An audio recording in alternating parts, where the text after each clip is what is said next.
publicly celebrated Platonic love of the younger Medici brother, the handsome Giuliano, Florence's favorite rider in the joust.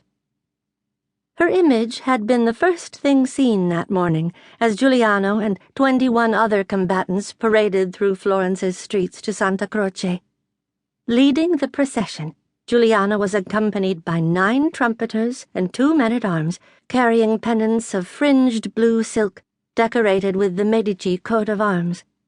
All their tunic skirts were of matching blue silk brocade, their silver-threaded sleeves embroidered with olive branches and flames. As dazzling as his entourage's costuming was, though, spectators couldn't help but stare at the enormous banner Giuliano carried. On it, Simonetta was depicted as Pallas, the Greek goddess of wisdom and war, over a motto in gold lettering, La Sans Par, the unparalleled one. The great Botticelli had painted her, holding a jousting lance and shield in a golden tunic and breastplate, looking up to the sky. Beside her, ignored, Cupid was tied to an olive tree. The banner's message was clear.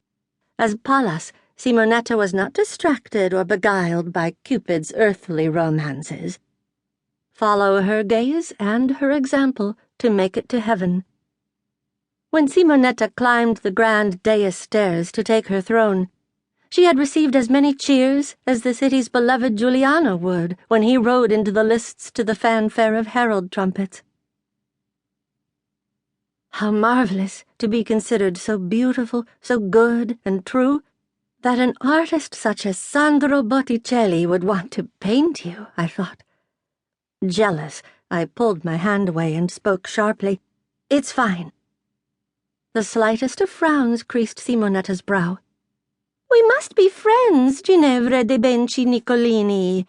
I have so few since moving here from Piombino to marry Marco. We are, after all, cousins by marriage. And, she paused, I think we will have much to talk about. She giggled again, this time pulling my gaze with hers toward a handsome, debonair stranger sitting next to the great Lorenzo. The man bowed his head in salutation to us as we did. He has been appreciating you for the last hour. I felt my face flush. Who is he? Bernardo Bembo, the new Venetian ambassador. I was about to turn to look at the diplomat more carefully, something Le Murate's sisters would have chided me harshly for, when a man's voice from behind stopped me. Observe, here comes the 600. Men around him laughed. Again I flushed, mortified. The man was talking about my oldest brother, Giovanni, and not in a flattering way. Walking onto the field, Giovanni approached the thrashing horse. He circled it slowly, while the other men who'd tried fruitlessly to calm it stepped back. As usual, my brother was dressed to the hilt, wearing a lavish emerald green and gold taffeta tunic, his soled hose scarlet, his fur-lined beret threaded with silver and gold. Do you think he has enough florins on his back? The man behind me kept up his sarcasm. My brother's love of expensive clothes and fine horses had become the city's gauge for all things ostentatious. Giovanni had purchased a magnificent horse from the Barbary coast of North Africa for a staggering 600 florins, an amount that equaled the annual income of 10 skilled artisans combined. He raced it in the annual Palio for St. John's feast. He also loved to parade about town on the horse. I could hardly blame him. The horse was an incredibly fluid mover and a joy to ride.